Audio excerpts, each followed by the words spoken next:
Welcome everyone. Today we'll be speaking to Borys, Kuca, and Mantė Žemaitytė about how the crisis in Ukraine is affecting lives around its border. So, of course, Ukraine has a border with Poland, and I don't think it has a land border with Lithuania, but I mean there is Belarus separating Lithuania and Ukraine. So both of you, I'm sure, will have a lot of first-hand accounts to share with us. So let me start with Mantė, because we touched upon this in a different context. Last time we spoke about Lukashenko and Belarus.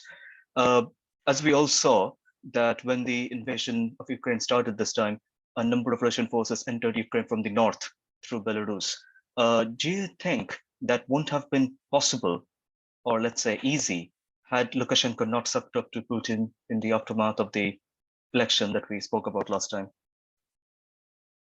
Yeah, I was thinking about that, and last time we spoke, which was the end of last year, I said how interesting how other like foreign media referred to Lukashenko as Mr. Lukashenko and not President Lukashenko, because his election is widely believed to have been rigged. And now, in fact, it seems that Belarus was kind of basically occupied by Russia. So while Lukashenko is kind of still, the president of Belarus, but actually it's kind of under complete influence of Putin. And I think not many people would argue that it's actually Putin who decides what happens there. And if he says, now you have to order these troops to do this or that, or I will do this and this in your country, I don't think that Lukashenko has the power to kind of go against Putin. Right. And Borys, let me start with a political question with you as well. So as we all know, when this Law and Justice Party came into power in Poland a few years back, many on the European left, let's say, or many from the European liberal tradition were horrified with how they thought about abortion, with how they thought about refugee rights and lots of other things. So should we all just be pleasantly surprised at how this party and its MPs and almost all other politicians from all parts of the spectrum in Poland have reacted to the Ukrainian crisis? Or is it an accident? I don't want to say they would have been rude or like inhumane otherwise, but is it an accident, or was this supposed to happen anyway? And all the things that happened before were just political posturing? Definitely everything that has happened before was not a political posturing. The things that you have heard about the ruling party in Poland has been a part of their DNA. So things like homophobia, hostility to, let's say, liberal democracy, to maybe free press and things like this. This is a party with some sort of authoritarian inclinations. But at the same time, they have been quite hostile to Russia, as have been any other party in Poland. We have a deep mistrust towards Russia in our country due to the not very pleasant history that Poland has with Russia. And I'm sure this is also the case in Lithuania and in most of the countries in the region. So the fact that this party reacts so strongly to the Russian invasion on Ukraine should not come as any surprise,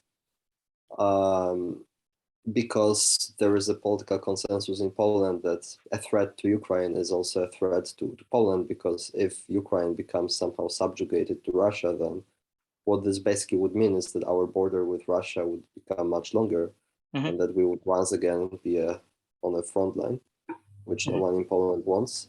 So the reaction that you have observed in Poland is a natural consequence of the attitude that both this government and that every other party in Poland has had towards Russia for decades.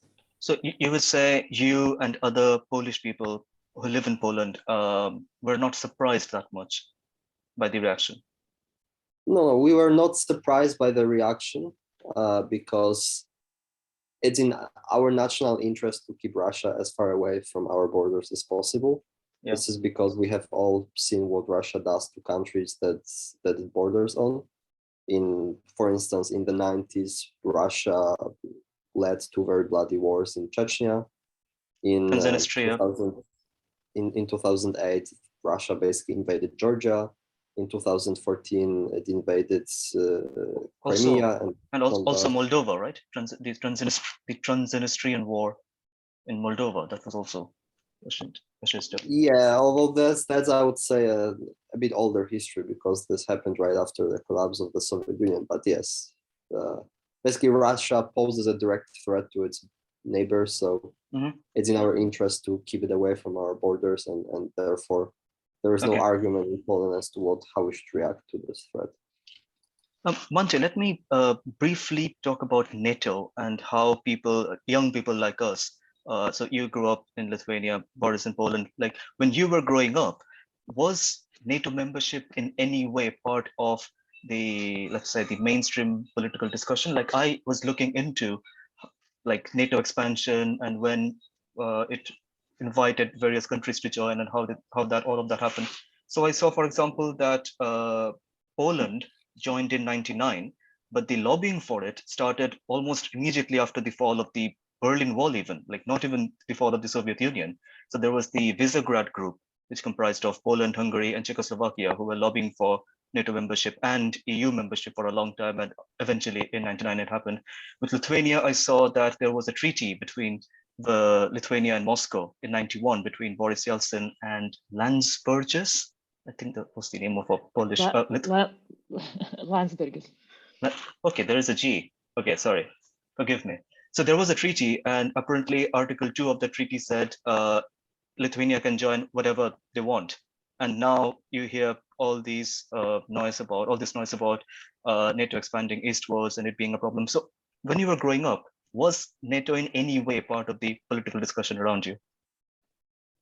So I was very young, so I don't remember it kind of firsthand. But certainly now, kind of retrospectively, it seems that it was, the wish of the majority of people, and then some you have that kind of opposed it. And it's interesting to see some of those people still, in the parliament who said kind of, that, oh, this is just going to be another USSR or something like this.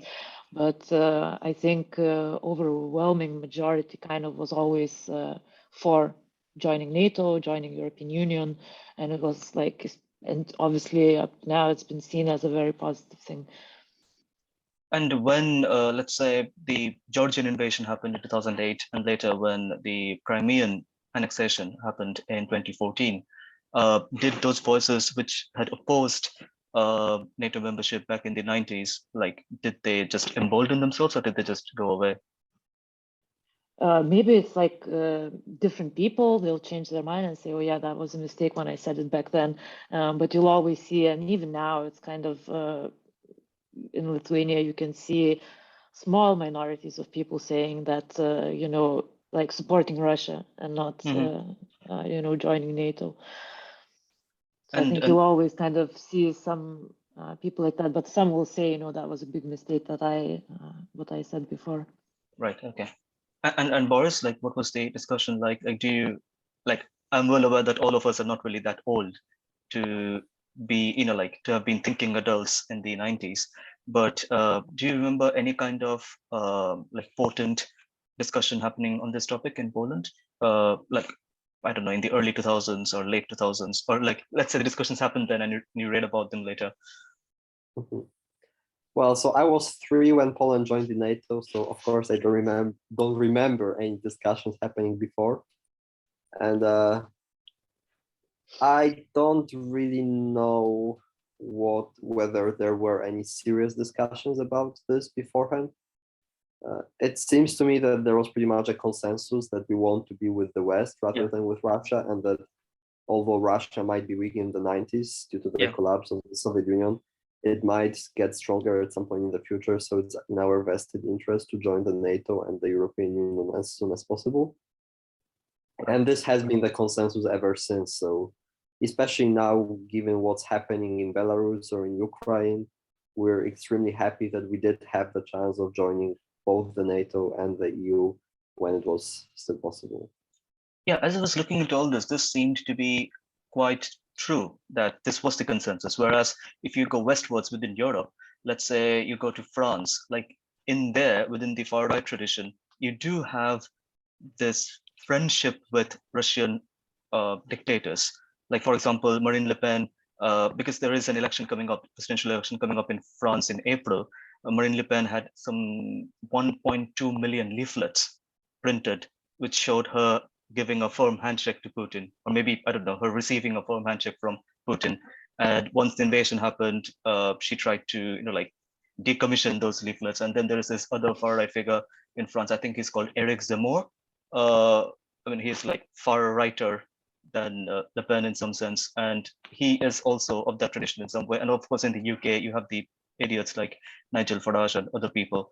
So it seems to me that it is almost strictly a Western European phenomenon, by which I mean far right people somewhat sympathizing with Russia rather than with NATO and EU. And both of you hinted at this, and I think this is very true. Like, from what I could read, it's again seemed clear to me that for most of the 90s, like the Baltic states and the and other Eastern European countries were considering EU membership and NATO membership on almost equal footing.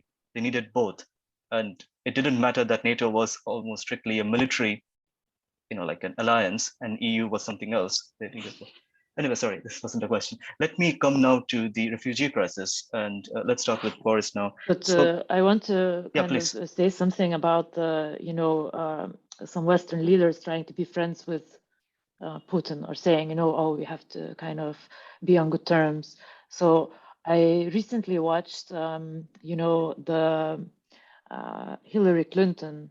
It was like some time ago, I will not be able to say what year, but giving like a physical button of reset to Sergei Lavrov, the Russian, basically to reset their relationships, and kind of, saying like, oh, let's be friends now. And I mean, did it lead to anything? It definitely did not, because also kind of Russia was involved in the US elections, where we had, Hillary Clinton, right? We had Trump and so on. So also Angela Merkel also went to speak to Putin, right? Trying to kind of be friends. We have the Nord Stream 2 and so on and so on. So you have kind of these people that go and try to make friends, and then learn at quite a high cost that was a mistake, actually. And similarly in Lithuania, also there are people saying, maybe less so now, but they'll say, oh, we have to be friends. Look at this, like, it's a huge country, a big superpower, like we shouldn't be fighting them or something like this. And I think if someone like this comes into power eventually in Lithuania, it will be just once more, they will have to learn a lesson at a high cost, that this is not a good idea. And I think in the East, maybe that lesson was learned more because we are just closer to Russia, whereas in the West, a lot of people haven't learned that mistake. Yeah, quite. Yeah, right. I would maybe add to this that the sympathy towards Russia that we have observed in the West, it's not just among the fringe politicians like Marine Le Pen, but this was also part of the mainstream consensus. So, for instance, in the US, every president before Biden tried to reset the relationship with Russia until they realized that you can't really do this with the current government in Russia. In France, in Germany, in Italy, the mainstream politicians like Schröder, like Merkel, like Macron, they all tried to make closer relationships with Russia. They all tried to bring Russia somehow into the European community, make it follow international law, etc. But this simply didn't work out because Russian politics is very different from the European politics. In the European politics, the kind of idea is that the goal of the politics is to provide good life to the people. Whether the politics actually does it or not is irrelevant, but that's what political the campaigns are centered about. That's what slogans are being brought in elections. Whereas in Russia, this aspect is less important and it's more about reviving the old empire. So in a sense, Russian politics is still obsessed with the ideas which in the West we consider much more anachronistic, but which over there still matter. And so for that reason, every time a Western leader tries to make a concession towards Russia and hoping that it would bring Russia closer to following the international law, this is perceived in Russia as a sign of weakness, and this is being exploited in Russia. Understand. So for people from our region, this kind of naivety and idealism of Western politicians is really annoying, and it's also very dangerous for us. One of the reasons why Putin probably did decide to invade Ukraine was because people in the West were appeasing him for way too long instead of treating him the way he deserved to be treated. Yeah, they were like quite infamously now during the debates before the 2012 presidential election in the US. There was this one jibe that Obama made at Romney, where Romney was talking about how the US needed to be tough on Russia. And Obama said the 1980s called, they want their foreign policy back. I mean, now it seems silly, but maybe in 2011, 2012, like that was the prevalent mood within the political elite in Washington or in London, Berlin, and lots of other places.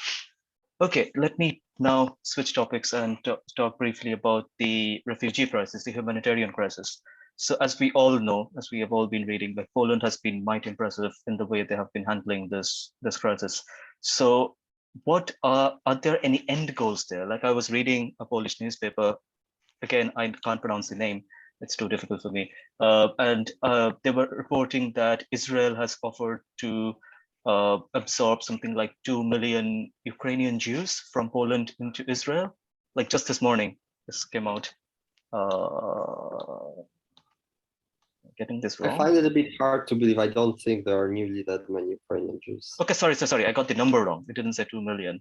I think it's a very different order of magnitude, maybe 2,000. Yeah. Sorry, I got the number wrong. This is the article. If you can see my screen. Yeah.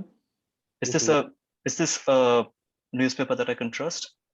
Yeah, certainly it's the main newspaper in Poland. Yeah. So for example, I saw this morning, and also I saw that there was an attack on the International Center for Peace and Security at the Polish border. So things are getting like heated up. I mean, the fact that Poland has been taking in so many refugees isn't being considered lightly by the invaders, by Putin.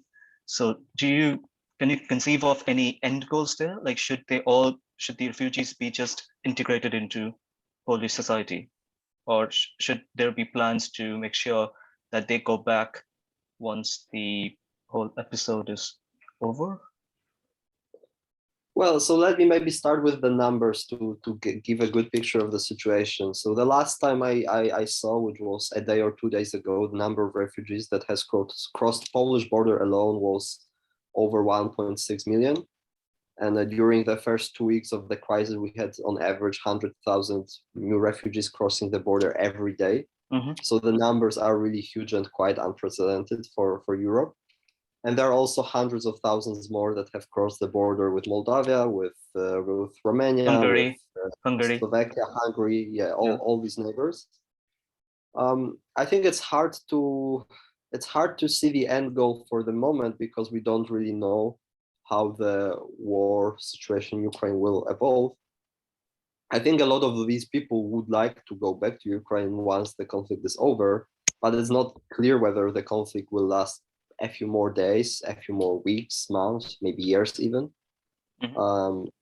That's why for now we're just hosting the refugees, trying to provide them with food, water, clothes, medicines, whatever they need, some housing. There has been some new legislation just passed that gives Ukrainian refugees access to medical services, to the labor market, to schools, to education, to everything. Exactly, to all of this. And for now, it seems that the majority of them will probably stay in Poland, of those that came to Poland. But there are also more that will go further to Western countries where some of them have family or friends. But the situation is very volatile. Like the whole crisis started less than 3 weeks ago. So at the moment, it's not exactly clear how it will, in which direction it will go. Yeah, I'd like to ask the same question to Mantė with the addendum that, of course, there is Belarus separating Lithuania and Russia, but as it looks at the moment, Belarus might join the invasion officially. And once that happens, there could be an outflux of refugees from Belarus into Lithuania. So if that happens and Lithuania becomes like a party to this humanitarian crisis in a more direct way than it is now, do you think Lithuania will go down the Poland path, like take them in and then let's wait, or would they try to do something, well, more, not extreme, but like something different? So yeah, at the moment we are having some Ukrainian refugees coming to Lithuania. I think it must have reached 10,000, which is obviously, you know, not like million plus like in Poland. And I think there may be more as well. And there are people going to the border to pick them up and bring them to Lithuania, whoever is wanting to go. There was a family who went to like this town, Visaginas, which is actually close to the Belarusian border on the east. And it's quite it's a very Russian-speaking city, basically. So there are like Russian schools and so on, and because then the kids can go to school there and so on. So I think Lithuania is also kind of expecting more refugees to come through. People have been very helpful in Lithuania. There were pleas for people to let refugees stay in like their second home that is empty, or maybe like a room that is available. And at some point there were more accommodation offered than there were refugees. But of course there will be more and more, I imagine. So I think people have been very united, very willing to help. Everyone's trying to think of anything they can do. Maybe they just like bring humanitarian aid to those people. There's been an organization set up specifically to help the refugees. I think some of them are already attending, like the kids are attending school, and I cannot imagine right now that this would change. I think people will be very united to help Ukrainian people coming to Lithuania. As for Belarus and Russian border, I don't know. I wonder what Borys, what you think, but I think I'm starting to get comfortable with the idea that Belarus is basically, you know, the border with Belarus is almost the same as border with Russia. Yeah, and is Lukashenko gonna order troops to cross the border? Also, very interesting question, because it seems, I mean, you remember what happened in Belarus. So I can imagine that Belarusian army is not, like the people in the army are not very willing to go into a different country, fight for Russia. I mean, there's that thing. But on the other hand, it seems that, you know, I've heard this kind of situation described as what could be happening with Putin is that, you know, these army men come to Putin and say, you know, like generals, and say, oh, this didn't work out, you know, we didn't take Kiev, we said we would and we didn't. And Putin just says, I don't know, whatever it takes, just make it happen. You know, so I imagine that, yeah, why not? Of course, he might say to Lukashenko to just, you know, now we're gonna, it seems that he's like throwing everything and anything. So, I mean, it seems to me that unless there's, you know, sort of something preventing the Belarusian army from inside to cross the border, I think it's actually likely that they will. Right. And but I wonder what Borys you Borys. think, actually.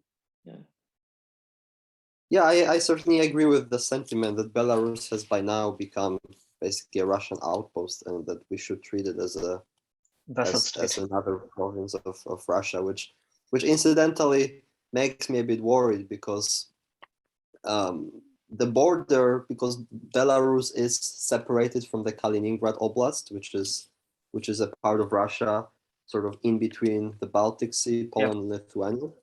But it's separated by, I don't know, 30-40 kilometers, maybe more, from this region. So there is the Polish-Lithuanian border here. Above we have the Kaliningrad Oblast, and below we have Belarus.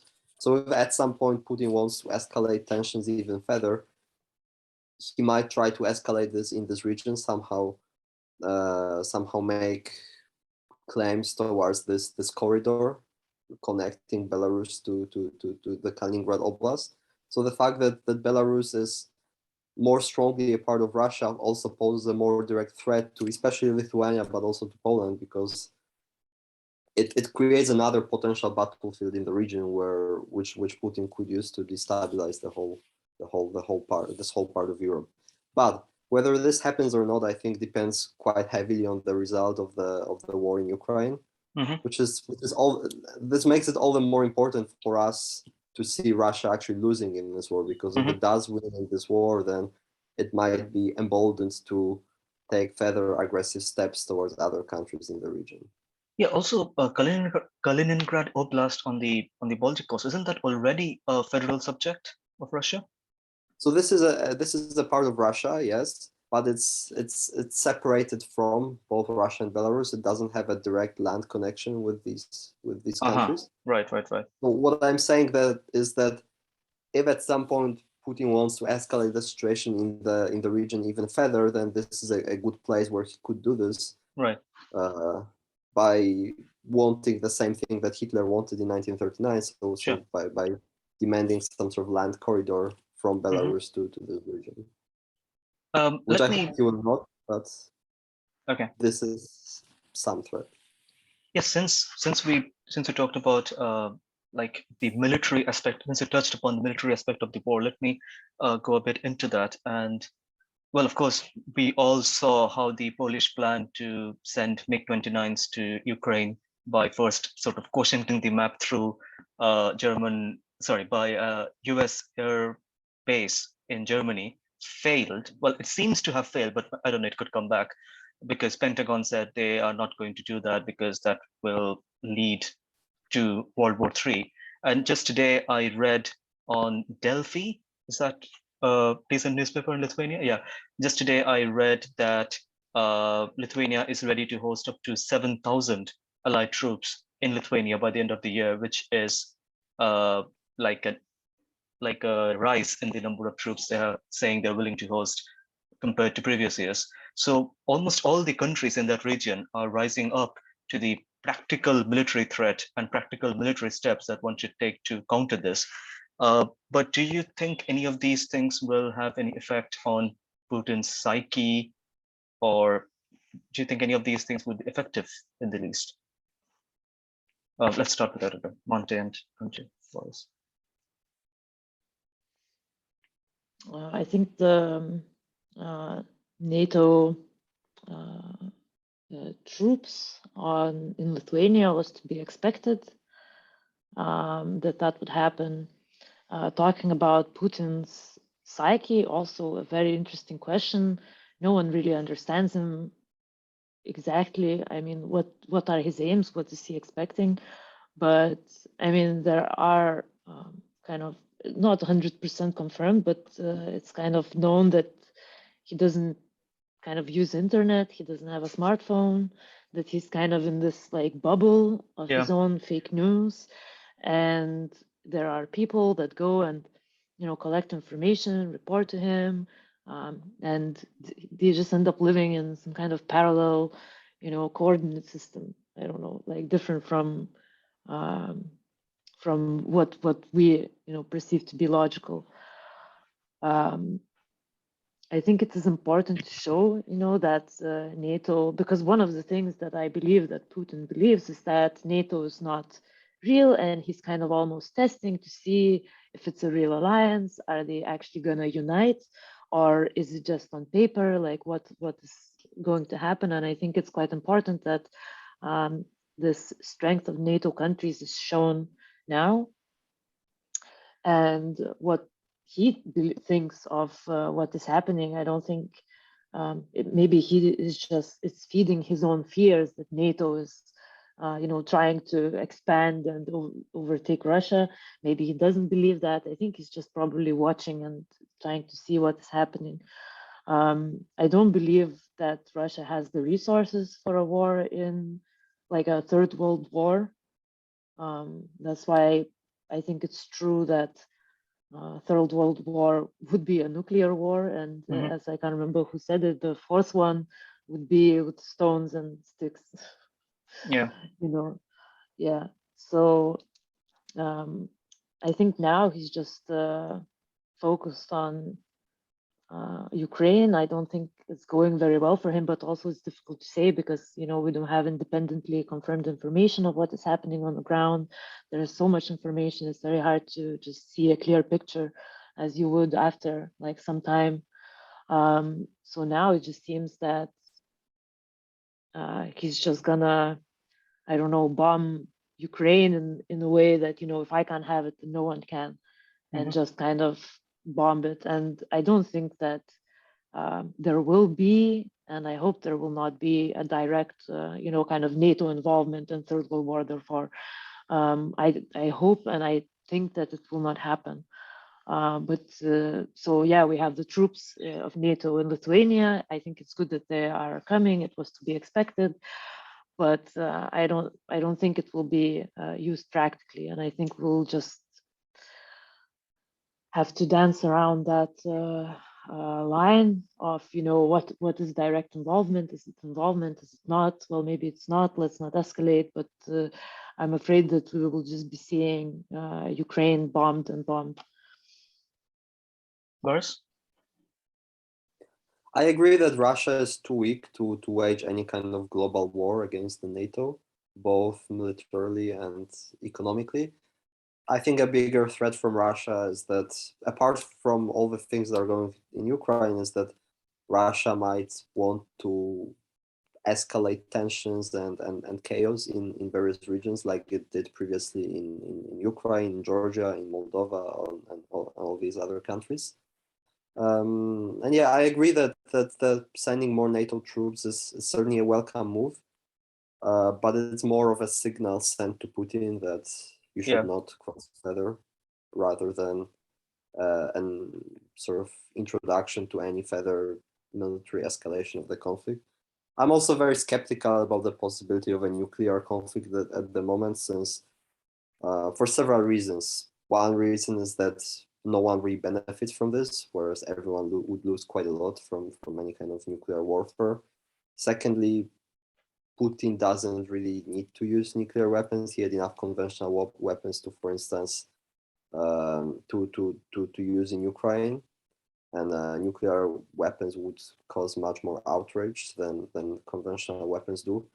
And thirdly, the decision to use nuclear weapons is usually a bit more complicated, probably even in Russia. It's not just one person's whim. So I think for all these reasons, the fear of a nuclear war that has been voiced in some of the Western media is much exaggerated. Yeah, one thing I'd like to add here is, of course, when people talk about what consequences full-on NATO bombing of, say, targets in Russia or Ukraine would mean, is like whenever people are talking about that, they're saying, well, Russia could nuke this, nuke that. But the thing is, there have been instances in the recent past. For example, Afghanistan, when under Brezhnev, the Soviet invasion of Afghanistan happened, the Soviet Union was already a nuclear state by that point. And as we all know, the Mujahideen fought them to the teeth with support from Pakistan, with support from the West. And of course, they didn't prevail in that conflict. And then there was a war between India and Pakistan at a time when both countries were nuclear. But of course, that is a different topic. So maybe it is not entirely convincing to argue that any kind of NATO military intervention or military contribution to this whole episode would almost definitely lead to a nuclear exchange. So that is my take on this. But also one other thing, and let me ask Mantė this. A few weeks ago, almost at the start of the conflict, Putin threatened Finland, saying, if you do something, you will face consequences, the likes of which you haven't seen before. And now, not with Finland, but now with Lithuania, we see that Lithuania was the first country to initiate the Hague process at the International Criminal Court under the, I think it's called the Statute of Rome, to prosecute war crimes in Ukraine committed by Russia. And I think the sort of the technical bit of the process is you have to allocate funds and Lithuania said we are going to allocate 100,000 euros, and that was the first country who said that. And now, as I was saying, 7,000 allied troops in Lithuania by the end of the year. So given that we know about the threat to Finland by Putin, is the understanding in Lithuania that that threat was just, like saying something in the vacuum, that none of that is going to matter? We have to arm ourselves or let, I don't know, NATO troops on our soil. I think it's exactly what Borys said. It's kind of just a signal that, because it's like what Putin said before the invasion. He basically almost like said what he would do, and then no one believed him, and then he did it.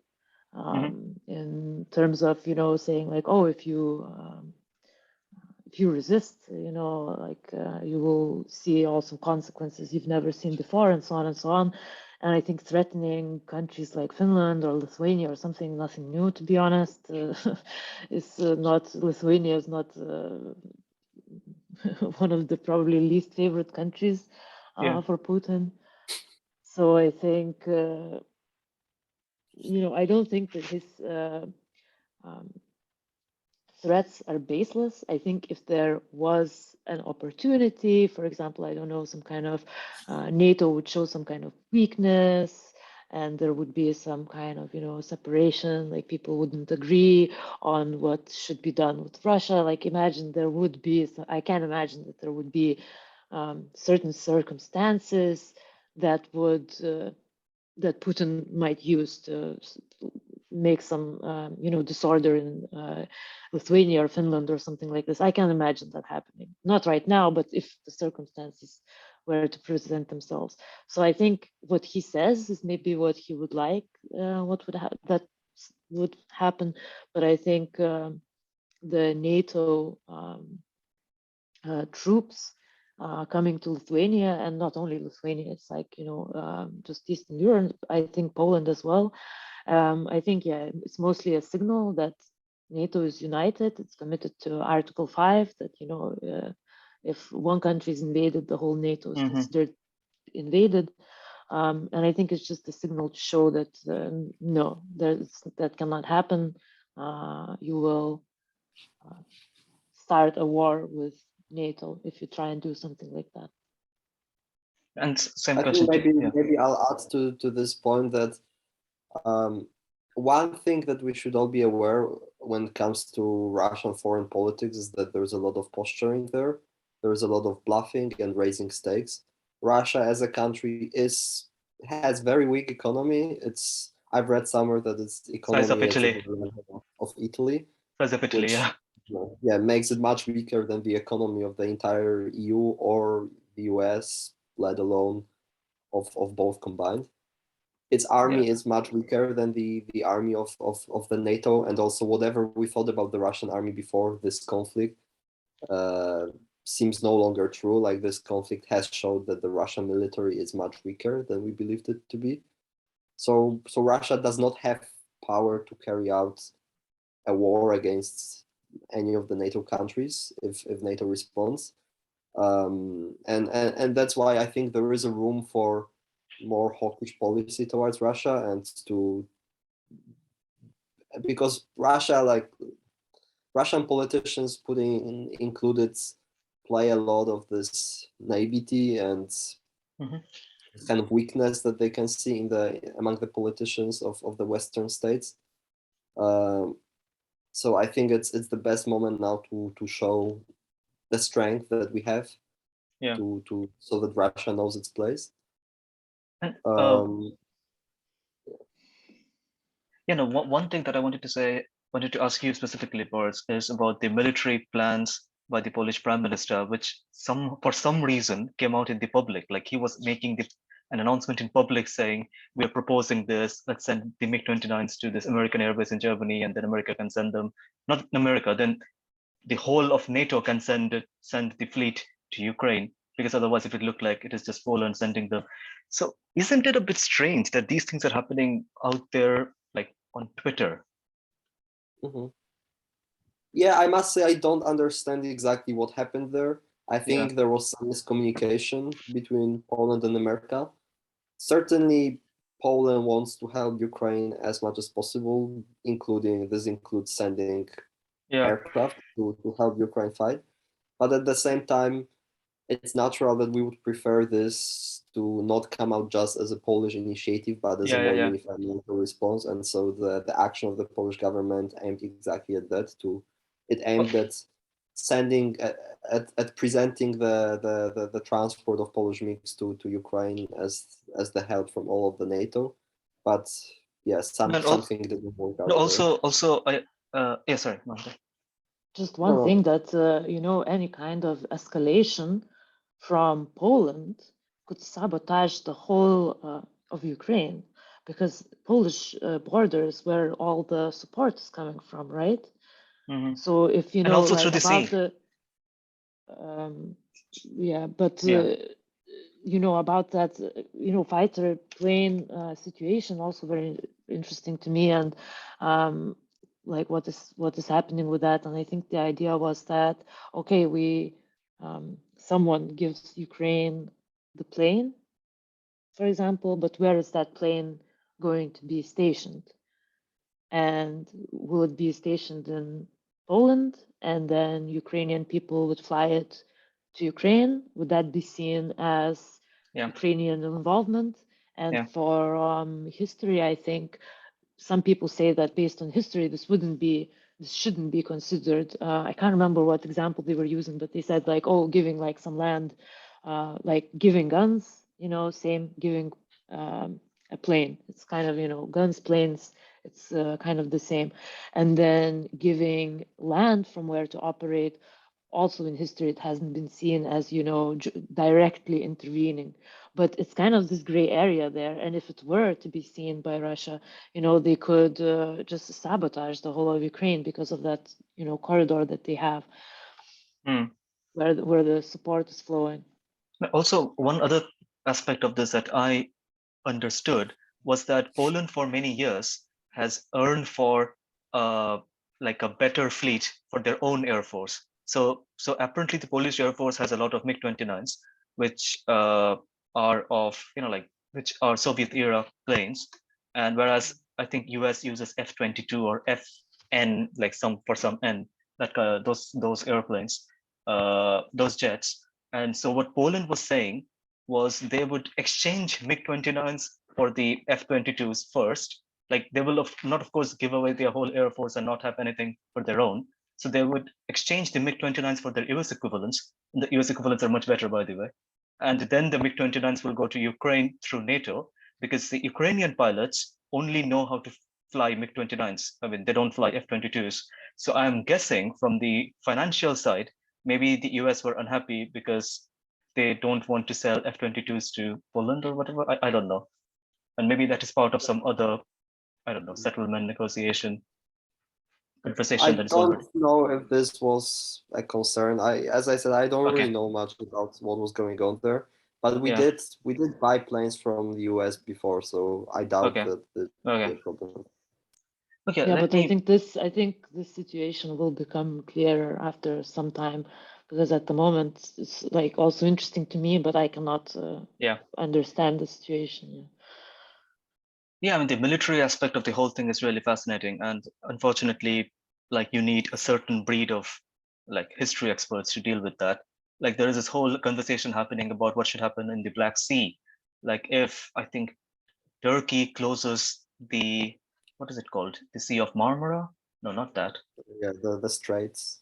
Yeah, the Bosphorus Strait. If Turkey closes Bosphorus to all Russian vessels, and since Turkey is a NATO ally, if they somehow keep sending reinforcements through the Black Sea, maybe that could help. But there is a naval warfare going on in the sort of southern coast of, along the southern coast of Ukraine. There were some deserters this morning who were saying they had no idea that this was happening.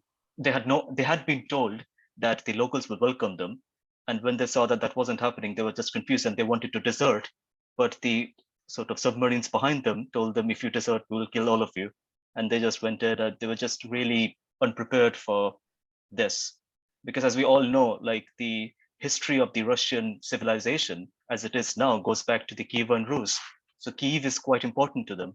It's like, in a way, if US invades London, like in a way. Anyway, sorry, let's sorry for the digression. Let's talk about something But else. you brought here an interesting point. Let me maybe add a bit. That, Okay. that Russian claims to Kiev are equally ridiculous as American claims to London would be for the exact same reason.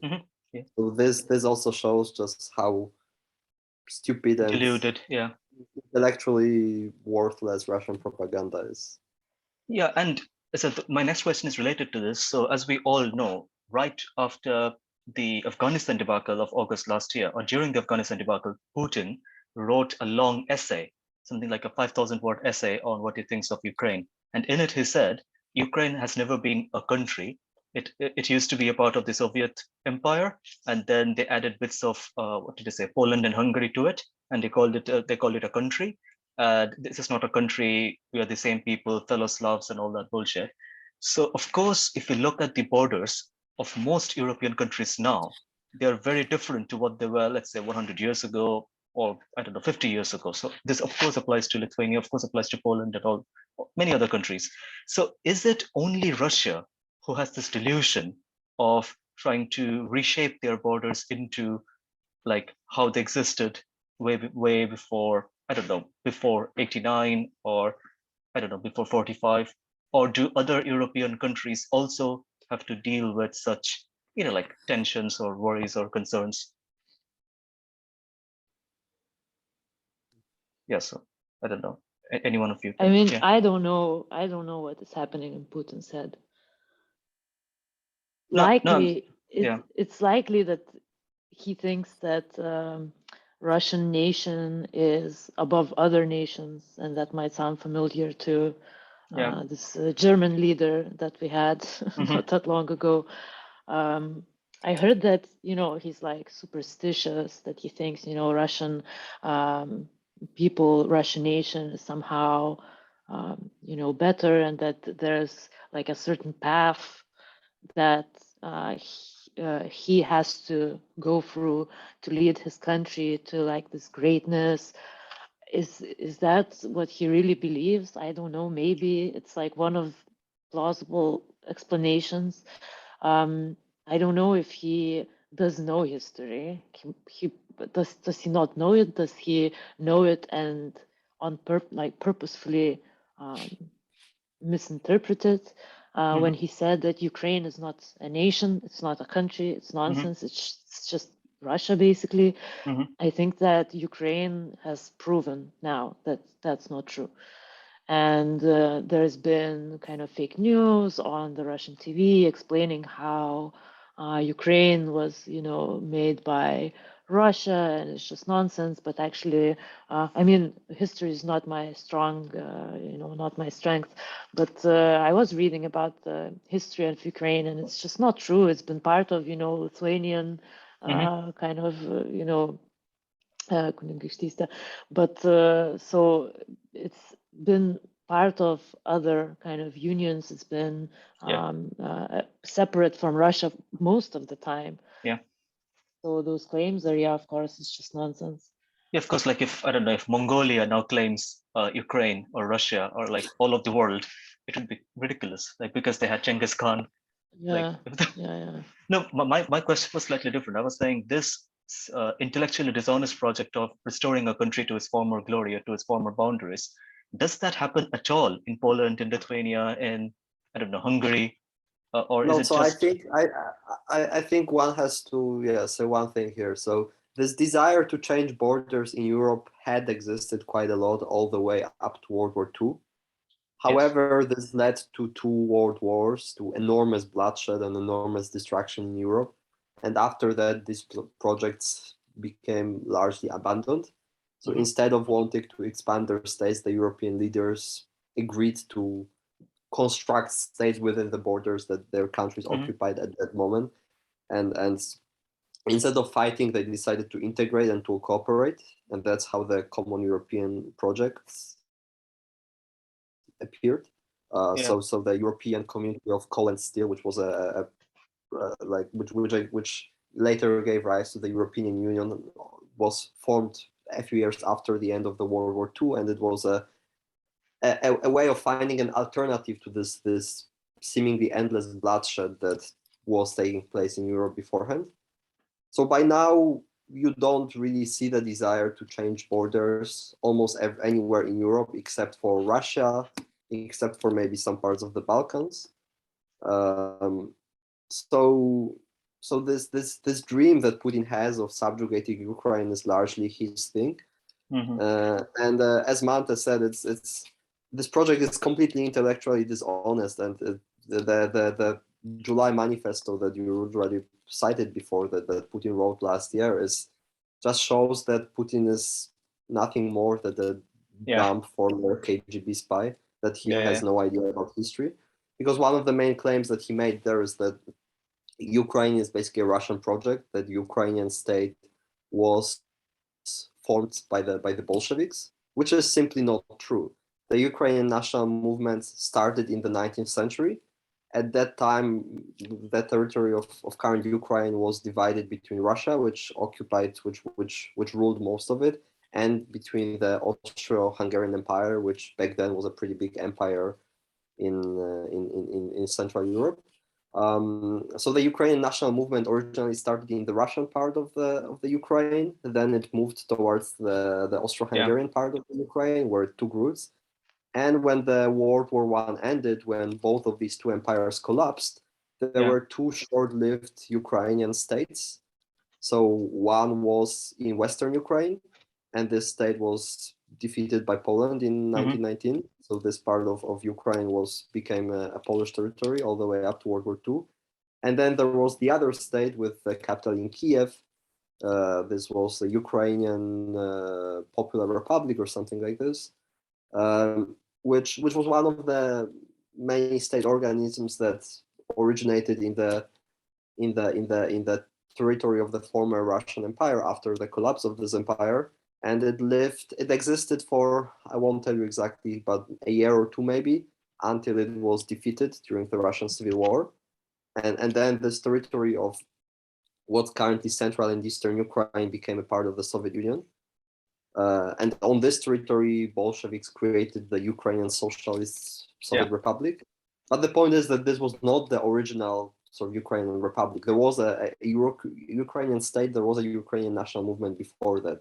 So all the claims that Putin makes towards Ukraine being a Russian invention are simply not true, because there are decades of Ukrainian national movement before Ukrainian Soviet Socialist Republic even came into being. Yeah, and also, as I was saying, like the Kievan Rus is the origin of the Russian civilization as it now exists.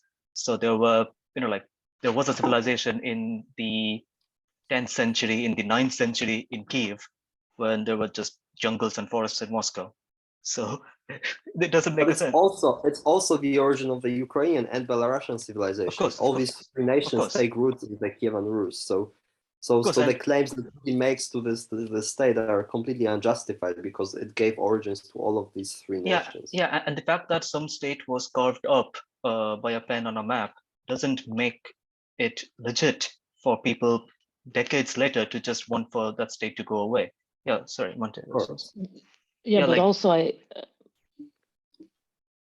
think that that manifests the lies, the kind of truth that's not, some part of truth that is not told, and so on.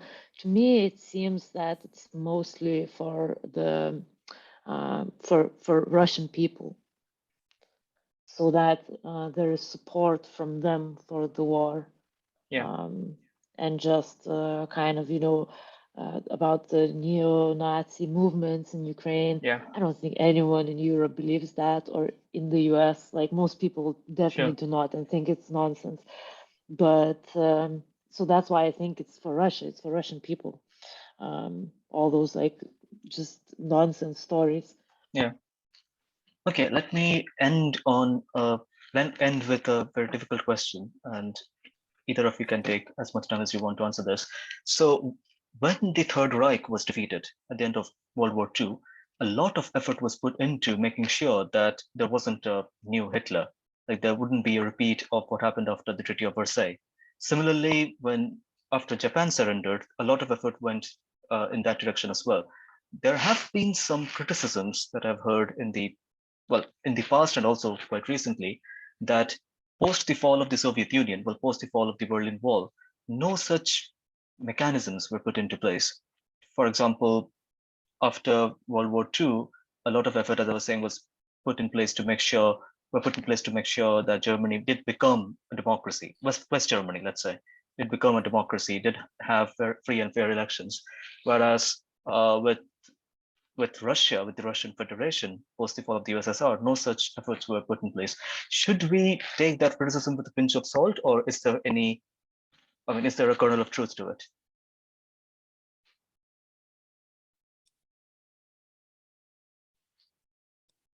I don't know, Borys, Mantė, anyone, because I'm guessing you two have seen, not exactly, both Poland and Lithuania, in a way, were in the Russian or the Soviet sphere of influence, as people say, back during the days of the Cold War. And so, but you look at this slew of Eastern European countries, which did indeed become successful democracies post the fall of the Berlin Wall. But for Russia, it was quite a different story. So my take is, although it is in a way legit to criticize the failings in supporting the pro-democracy movements, maybe in Russia, all these other countries did become democracies. So was there something uniquely wrong with the politics? I would say there is a problem in comparing post-Soviet Russia to Germany and Japan for one important reason, namely that at the end of World War II, Germany and Japan were completely collapsed. Germany had Allied troops all over its territory. In Japan, maybe less, but Japan also surrendered to the Allied, whereas with the collapse of the Soviet Union, it was a bit different. So the Soviet Union was grumbling, and at some point, these three guys from Russia, Belarus, and Ukraine decided to make it end and create three states in the former territory of the Soviet Union. So the debacle of the Soviet Union was not as complete as the debacle of Germany or Japan. Russia or Belarus or Ukraine did not have American troops on its territory when the Soviet Union collapsed.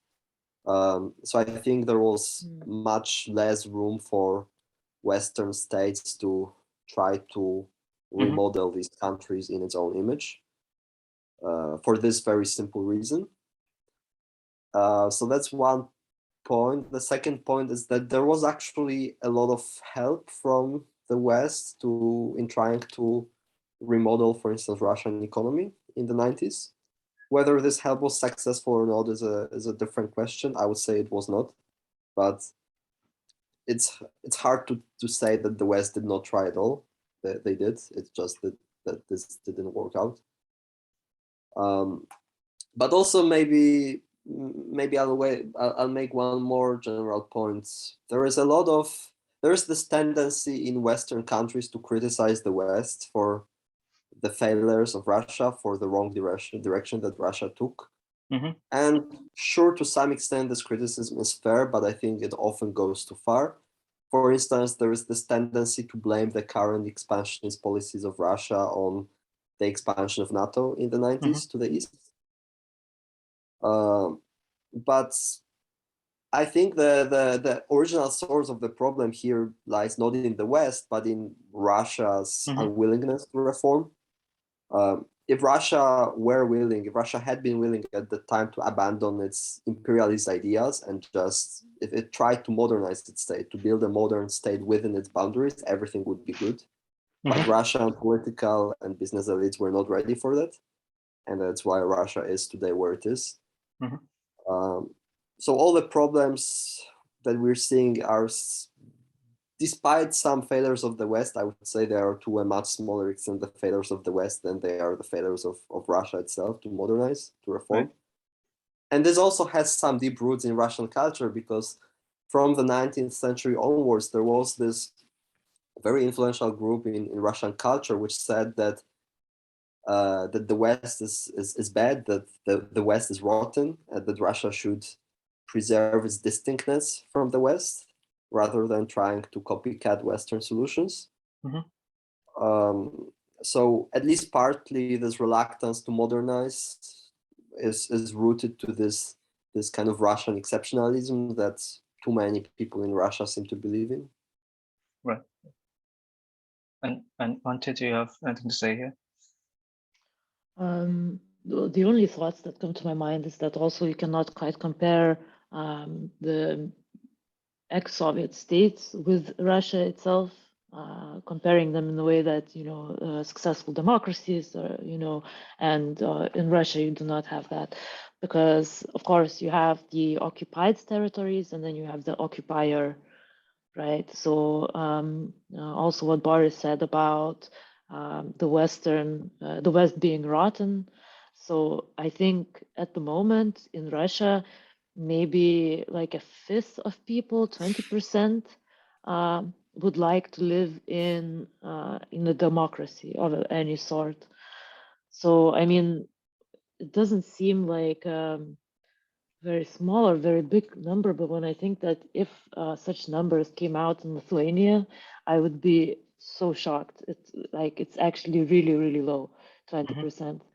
And I think that that of course there's 30 years of kind of propaganda about the rotten West, but also before that as well. Yeah, and what Borys said about there are no troops. It's not like they've lost a war or something like that. So it's not, maybe it wasn't even for the West to try and ensure that this is a democracy. Okay. I lied earlier when I said this would be the last question. This is the last question, the one that I'm about to ask now. And this has got to do with energy security and like energy in general. So as we all know, a lot of, most European Union countries are quite largely dependent on Russia for their natural gas supplies. And as I was speaking to Mantė, before we started recording, I mentioned to her that I read this morning that for Lithuania, it is electricity rather than natural gas. And if and all of these countries are now saying that they want to stop buying natural gas from Russia, but it can't just happen overnight. Of course, it will take it will happen over a period of time. So what is the solution there? Like I can see that the Americans have started negotiating in Vienna with Iran. So there is going to be quite likely a new Iran nuclear deal. And as a result of that, as some kind of a consequence of that, there will be Iranian oil available for purchase to many countries. And Boris Johnson, the UK Prime Minister, is visiting Saudi Arabia next week to speak to the Saudis about oil in case there is a shortage of resources, given the ban on Russia, the sort of embargo on Russian goods. And also negotiations are happening with Venezuela, between Venezuela and America. So as a result of all this, aren't we looking at a future that is less green than one would have imagined even, let's say, 3 weeks ago? Because if we are to stop buying natural gas and other kinds of energy from Russia, surely the response would be to get them from other countries, and that will be a punch in the face for like green energy, for the green energy sector, or the sectors representing alternative energy sources. I don't know, solar, nuclear, and whatnot. What do you guys think about this? I would guess that maybe short term, yes, less green, but in the long term, I think for Lithuania doesn't have any natural gas, I don't think, or like oil. So going kind of green is one way to become more independent. And I think 30% of all the electricity made in Lithuania is like wind energy. And yeah, of course we import, but there's like, I think I've not seen that angle before, that connection that, like oil and those non-renewable energy sources are actually in a way kind of linked with the war and conflicts and so on. So I think it's like, just like one idea that I would like to, learn more about, but I kind of believe that long term, eventually we should, just for the sake of independence from energetic independence, I hope that we should move towards the more green direction. Boris? My hope is actually quite similar. Yeah, that the effect of the war and sanctions on Russia would be an even faster move towards green energy and towards nuclear energy maybe as well. I'm really curious what will happen in Germany, because Germany had this very stupid plan of abandoning nuclear energy altogether, and instead of using gas energy in the period between they abandon the nuclear and are able to fully use green energy. What I hope now is that maybe they reconsider their position, and instead of buying more and more gas, they'll maybe keep some of their nuclear reactors open for a bit longer, or even reinstate some of their former reactors. So I didn't like before this whole idea that gas should be used as a sort of intermediate source of energy in between the old sources of energy and fully renewable sources of energy, because gas also produces carbon dioxide, even if less than coal. So I hope now that this transition phase that people in Germany and some other countries were talking about will become shorter than originally planned. Yeah, going nuclear might be a very neat solution, but as you mentioned, there are some countries which are not exactly prepared for that, at least in the short term. It's also very, very technologically involved question. So I don't think any of us probably has enough knowledge to of course meaningfully talk about this. Okay, thank you all for this very fulfilling conversation, and yeah, thank you. I'll just stop recording now.